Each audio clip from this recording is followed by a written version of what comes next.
एक भक्त प्रवर कालिदास जी हुए हैं जो इसी कोटि के महापुरुष थे। अद्वितीय भक्त निष्ठा उनकी थी। भगवत निष्ठा अद्वितीय उसी की मानी जाती जो भक्त निष्ठा होती है। भक्त निष्ठा वाला भगवान निष्ठ जरूर होगा और भगवान निष्ठा वाला भक्त निष्ठ जरूर होगा। कालिदास जी श्री रघुनाथ दास गोस्वामी के गांव से 1.5 कोस दूर रहते थे, उसी कुल के थे और ठीक वैसे ही भक्ति थी जैसे पूज्य रघुनाथ दास गोस्वामी की।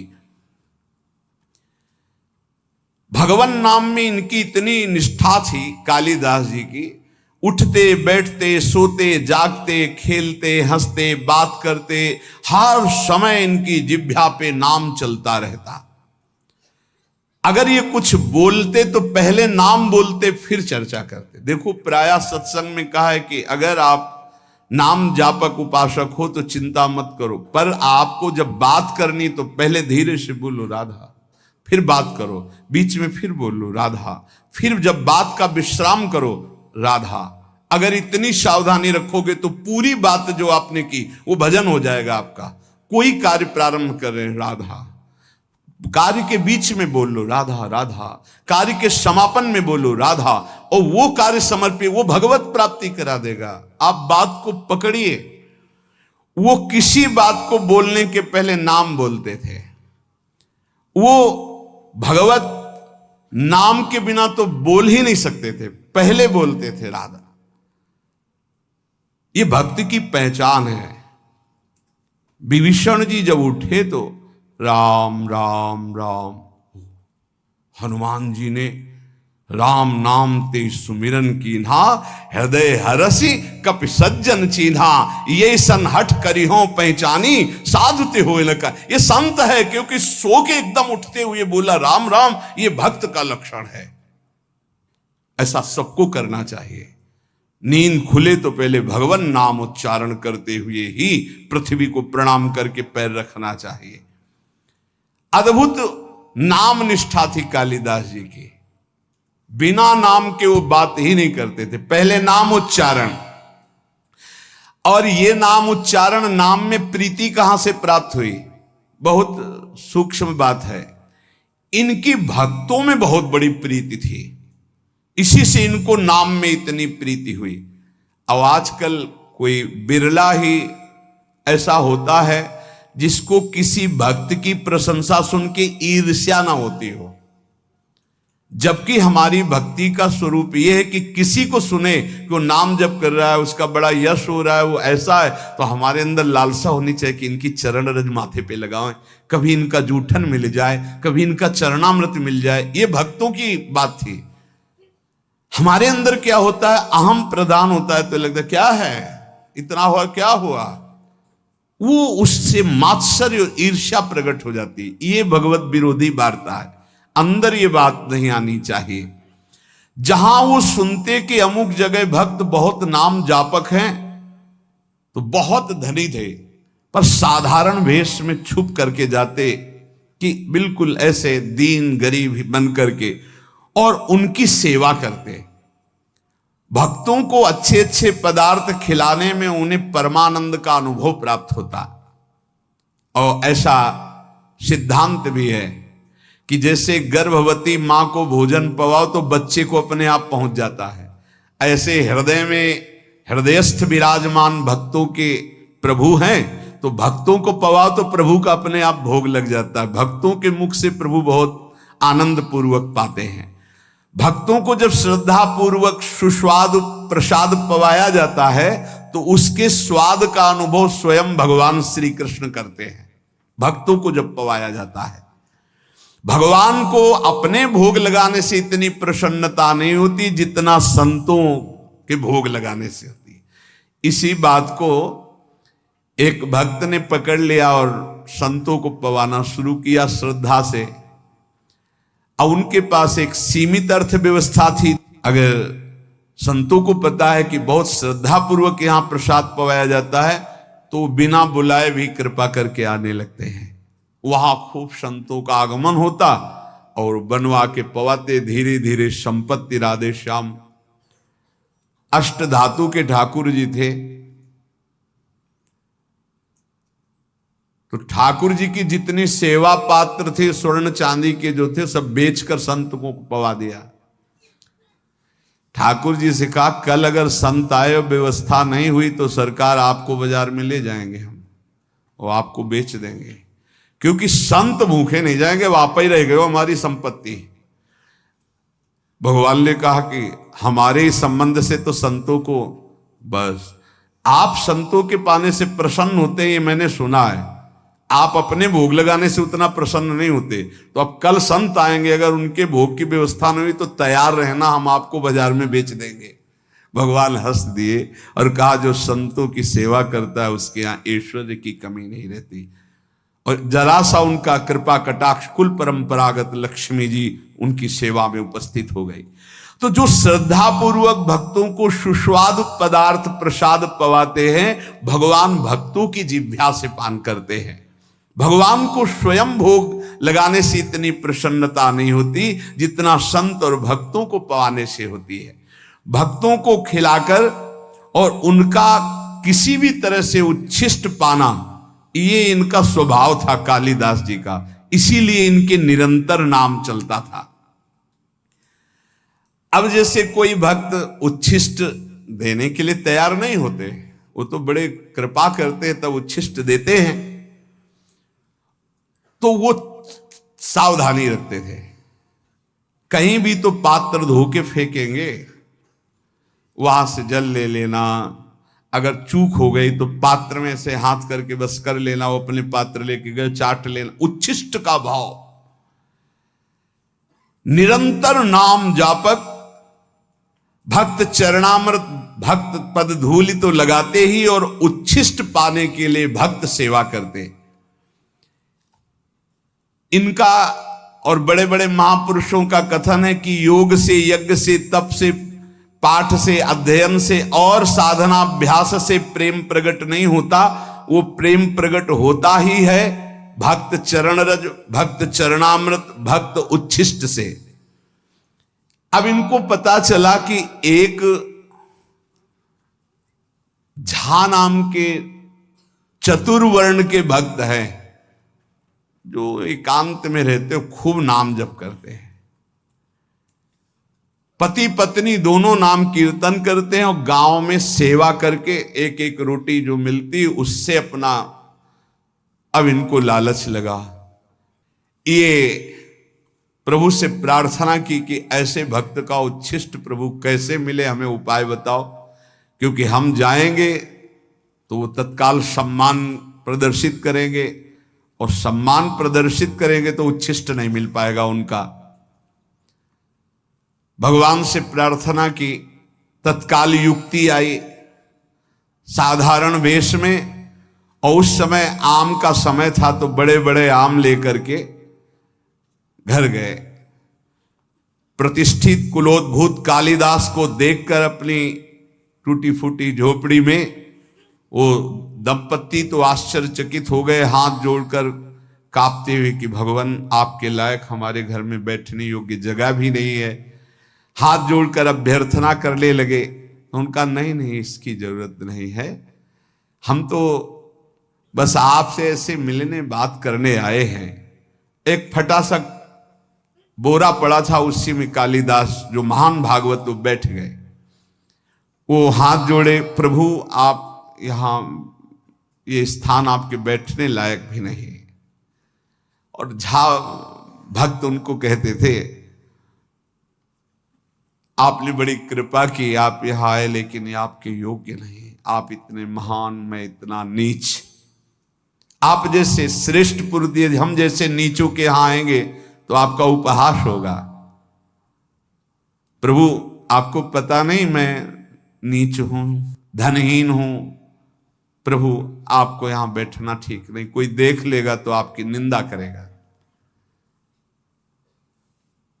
कालिदास जी ने कहा कि आपको पता है, आपके शुभ दर्शनों से हमें श्री कृष्ण का दर्शन प्राप्त हो रहा है, देखिएगा। और आज मैं आपको उस भाव से देख रहा हूं कि त्रिभुवन में आप जैसा कोई सत्कार पाने योग्य नहीं है।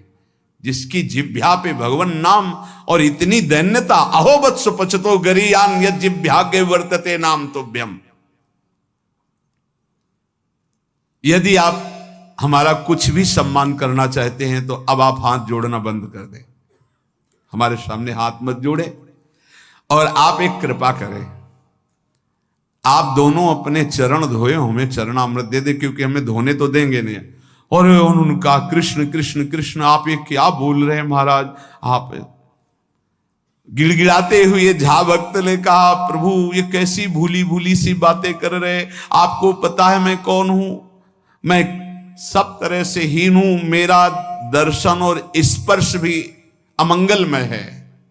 धन्य है यही दरबार, दीन को आदर रीत सदा चली आई।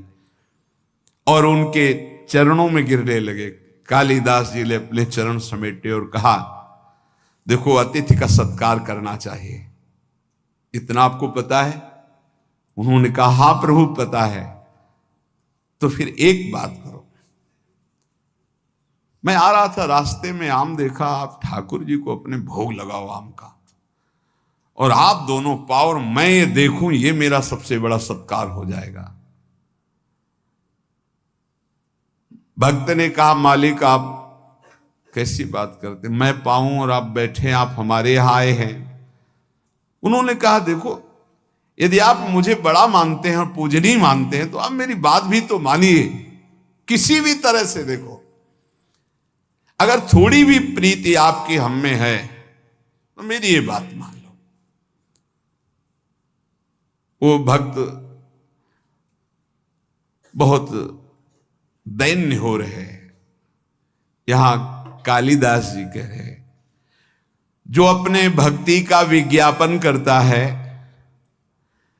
जो भक्ति की दुकानदारी करता है, भक्ति के नाम पर पूजा प्रतिष्ठा और अर्थ की प्राप्ति करता है, वो आप जैसे अकिंचन भक्तों को कैसे जान पाएगा। अहंकार रहित, साधना के बल से रहित, केवल प्रभु के नाम और प्रभु के आश्रित आप जैसे निर्मल भक्तों का संग तो केवल अहेतु की कृपा से होता है। आप सच्ची मानिए त्रिभुवन को पावन करने वाले हैं, आप अपने को नीच मत कहिए। जब कालिदास जी दैन्य होकर ऐसी बात करने लगे तो भक्त ने आम ले लिए, प्रणाम किया और कहा मैं आपके सामने पा तो नहीं सकता, पक्का वचन है कि आपके जाते ही मैं भोग लगाऊंगा, पर आपके सामने नहीं पा पाऊंगा क्योंकि आप बैठे हमारे घर में आकर और हम पाले। कालिदास जी ने विचार किया सब किया कराया माटी हो रहा है, हमको उच्छिष्ट तो इनका मिलेगा नहीं, जूठन। फिर विचार किया कि अभी से लेके शाम तक फेंकेंगे ही ना पाके आम, मैं पेड़ की आड़ में बैठा रहूंगा, जब फेंकेंगे तब मैं निकल लूंगा प्रसाद लेके। कैसी उच्छिष्टामृत के प्रति निष्ठा। चल दिए, पति पत्नी 10-20 कदम घर के बाहर तक छोड़ा। कालिदास जी जे ही अपने घर गए सो लौट पड़े और दरवाजे के पास एक वृक्ष था, उसकी ओट में छुप के बैठ गए। अब वो दोनों जो 10 कदम चल के आए थे उनके जो चरण चिन्ह थे अपने अचला में चरण रज बांधी। ये है कीमती अमोघ वस्तु, कोई भाग्यशाली ही इस अमोघ वस्तु का सेवन कर पाता है। चरण रज बांधी, एक चीज तो मिली भक्तों की चरण रज। संपूर्ण धूल उठाकर फिर अपने शरीर पे लगाई। अब वो अपनी पत्नी से बात कर रहे कि देखो इतने महाभागवत कालिदास जी अमनिया लाए हैं आम का, चलो ठाकुर जी को भोग लगाओ और प्रसाद पाओ, उनकी आज्ञा का पालन करो। ये श्री कृष्ण प्रेम की प्राप्ति कराएंगे आम, क्योंकि इतने बड़े महाभागवत चल कर लाए हैं। पति की आज्ञा हुई, पत्नी ने आम को उठाया, अमनिया किया धो करके और ठाकुर जी को भोग लगाया। और वो एक एक गुठली चूस चूस के पारे भगवान को अर्पित की हुई, भक्त के द्वारा लाई हुई। पाया पत्नी ने फिर वो आम के छिलके और वो चूसी हुई गुठली बाहर जाकर के पेड़ के पास ही फेंको, वो छुपे बैठे थे। भगवान वैसा ही भक्त के जीवन में करते जैसी उसकी चाह होती है। फेंक के चली गई। कालिदास जी बहुत प्रसन्न हुए, ओहो हरि की अपार कृपा, एक एक छिलका चाट रहे, एक एक गुठली चाट रहे हैं।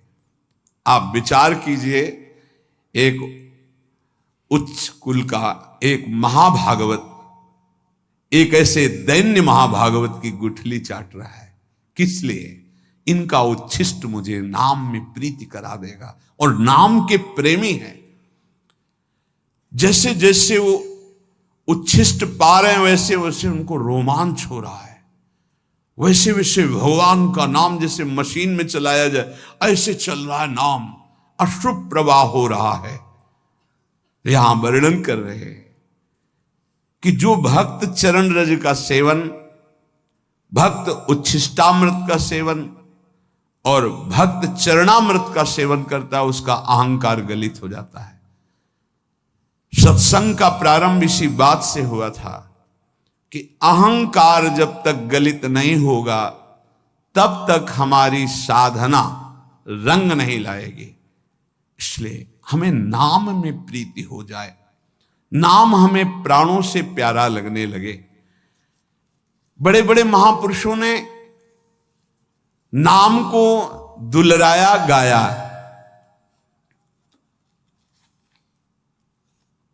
कह रहे हैं कि मर जावेगा मूर्खा, क्यों न भजे भगवान। ये झूठी संपत्ति माया जगत की, इसका मत करना अभिमान। यहां से जब जीव जाता है तो साथ कुछ नहीं ले जाता, पाप कर्म और पुण्य कर्म ले जाता है। पाप और पुण्य कर्म, पाप अधिक हुए नरक भोगो, पुण्य कर्म स्वर्ग भोगो, फिर मृत्यु लोक में आओ। मत करना अभिमान, वेद शास्त्र यूं कहवे, तज ममता भज नाम, तो अमर होए रहे। अगर नाम चल रहा है सच्ची मानिए तो वैसे ही आप अविनाशी हैं, आप मृत्यु से बच जाएंगे। आपको ऐसा ज्ञान हो जाएगा कि शरीर छूटेगा ऐसे जैसे सांप की केचुल, कोई कष्ट नहीं। जो जन्मत मरत दुसाह दुख हुई, नाम जापक को नहीं होता कष्ट, वैसे शरीर छोड़ता है जैसे सांप अपनी केचुल पुरानी छोड़ देता है, जैसे कोई पुराना वस्त्र उतार के फेंक देता है, जैसे गजराज के गले से फूलों की माला गिर जाए उसे पता न चले, ऐसे भक्तों का शरीर छूटता है। यदि नाम जब चल रहा है तो भारी दुख से बच जाओगे और अगला जन्म नहीं होगा। तज ममता भज नाम, नाम तो अमर रहवे, कहत दीन दरवेश फिर अवसर कब आवे। भजया नहीं भगवान, अरे मूर्ख मर जावे। कभी किसी भी क्षण शरीर तुम्हारा छूट सकता है। ताकू मनवा धिक है, साहेब सुमरिया नाही, अलग पुरुष नहीं ओ लख्यो, पड़ो मोह के माही। पड़ो मोह के माही, समझ ले मनुआ मेरा, पड़या पुतला जान होएगा सूना डेरा।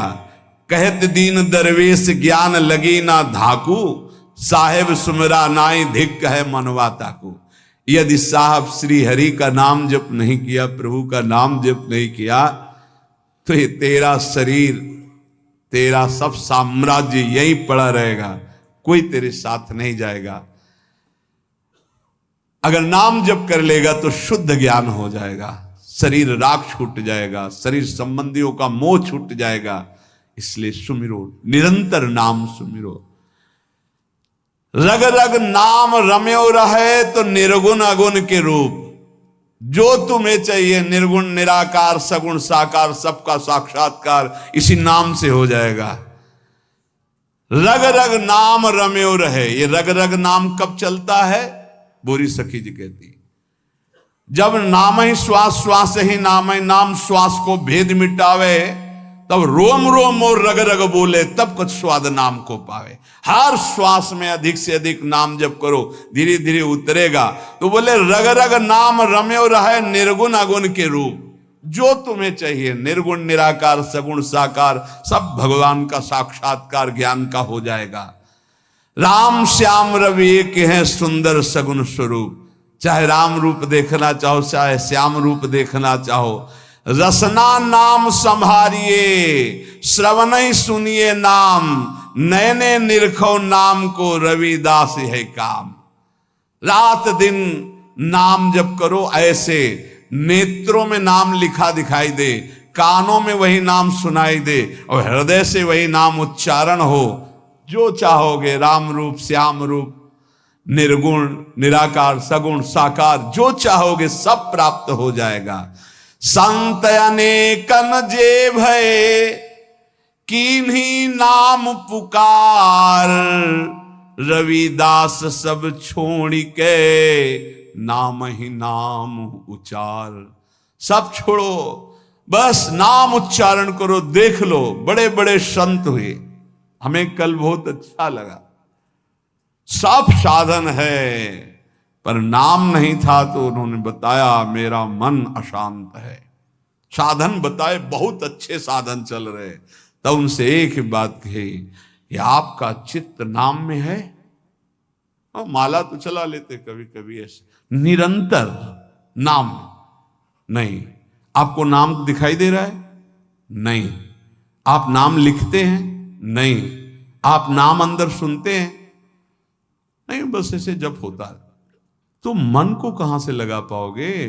बाहर के साधन से मन अंतर्मुख नहीं लगता। ये बात अच्छी पकड़ लेना। बाहर के साधन को जब अंतर में ले जाते हैं तो अंतर की गुफा का अंधकार नष्ट होता है, हृदय गुफा का। वो क्या होता है? राधा। राधा देख रहे हैं, राधा सुन रहे हैं, नाम लिखा राधा, वही उच्चारण हो, राधा राधा। देख लीजिएगा, परिणाम में देख लीजिएगा। ये बहुत अच्छा लगा ये सुनकर। सब साधन है, लेकिन नाम का निरंतर चिंतन नहीं। बोले वेदांत अनुशीलन करता हूं, वेदांत का तो उनका पता है, उसी मार्ग से आए।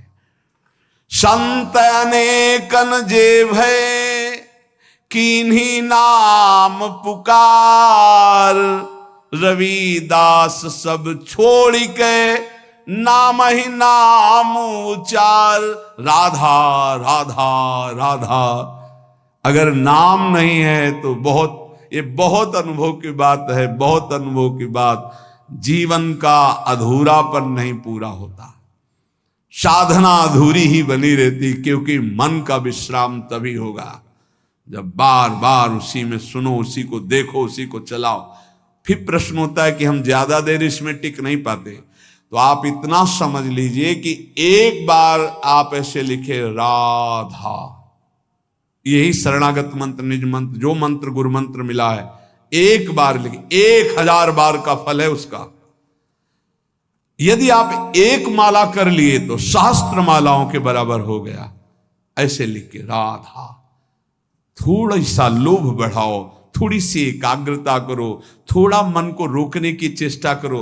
अगर 2 मिनट रोकना सीख गए तो अनेकों जन्मों का बिगड़ेल मन आपके अधीन होने लगा। 2 मिनट अधीन हुआ, चिंता मत करो कि हमसे तो अगर ऐसे करते हैं तो बहुत कम भजन होता है। वो कम भजन बहुत बड़ा लाभ देने वाला है। आप मान लीजिए, जो आप लिख रहे हैं वही आप देख रहे हैं, वही आप सुन रहे हैं, वही आप उच्चारण कर रहे हैं, बाजी जीत जाएंगे। संत अनेकन जे भय, जितने बड़े बड़े महापुरुष हुए सब नाम प्रेमी हुए, नाम का सबने रसास्वादन किया। कह रहे हैं कि यदि आपने नाम जप नहीं किया तो आप चाहे जो शरीर से साधन कर ले, चाहे जो और साधन कर ले, उतनी उन्नति प्राप्त होने वाली नहीं। जब नाम के अंदर रूप प्रकाशित हो जाता है तो सर्वस्व त्याग हो जाता है। जो त्याग वैराग्य के लिए लोग प्रयासरत रहते, पूरा प्रयास नहीं हो पाता, तो कह रहे हैं मेरे भाव में ज्ञान और वैराग्य, ज्ञानेश्वर जी महाराज का बात, बहुत बड़े महापुरुष हुए हैं, इनसे बड़ा तो ज्ञान और वैरागी और योगी ज्ञानेश्वर जी। इन्हीं के सामने तो गए थे वो 1400 वर्ष के चांगदेव जी, ज्ञानदेव जी के सामने तो गए थे। वो अपना तप दिखाने कि मैं 1400 वर्ष का हूं, सिंह को वश में करके सांप की चाबुक ली। तो चबूतरे पे बैठे थे तो जड़ चबूतरे से कहा चलो चल। क्यों? चैतन्य घन परमात्मा बुद्धि संकल्प किया, वैसे हो गया। ऐसे महापुरुष कह रहे हैं जो भी ज्ञान है, जो भी वैराग्य है, विठोबा की कृपा है, विठ्ठल भगवान की जो कृपा है, वो नाम से जागृत होती है। बड़े बड़े महापुरुषों के नाम, जितना उपासक नाम जपेगा उतना ही उसको भगवत साक्षात्कार के नजदीक एक एक नाम ले जा रहा है। अपने आराध्य का साक्षात्कार सब में होने लगेगा जिस समय आपका निरंतर नाम चलने लगेगा। नाम के बिना क्षण भर भी जो चैन से ना रह पावे तो समझ लेना प्रेम की पराकाष्ठा प्रकट होने वाली है। जो प्रभु का भजन करते हैं उनको किसी और की तरफ देखने की जरूरत नहीं कि कौन सा क्या साधन संसार में कर रहे हैं। हमको सिर्फ नाम पकड़ना है। संसार की समस्त कठिनाइयां, ये बड़े महापुरुषों के वचन हैं, समस्त विपत्तियां, समस्त दुखों का नाश करने में समर्थ है नाम। अगाध ज्ञान वैभव का समुद्र है नाम।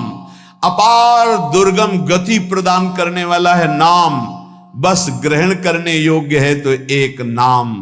तत् गहन को नाम है, भज लीजय सोई। लीला सिंधु अगाध है, गति लखे न कोई। नाम अगाध लीलाओं में प्रवेश करा देने वाला तत्व का गहन रूप नाम है। अगर नाम जप हो रहा है तो तुम्हें और फिर कोई साधन की जरूरत नहीं है। ऐसा नाम अपनी जीभ पर रख लो, तुम सबसे बड़े दानी माने जाओगे और जरा मृत्यु पर विजय प्राप्त कर लोगे। कंचन मेरु सुमेरु है गज दीजय दाना। कोटि गऊ जो दान दे नहीं नाम समाना। एक जप रहा राधा राधा, एक करोड़ों गाय ये सब दान कर रहा है। जितने दान करने की सामग्री है, कंचन, भूमि दान, स्वर्ण दान, है दान, गज दान, गौ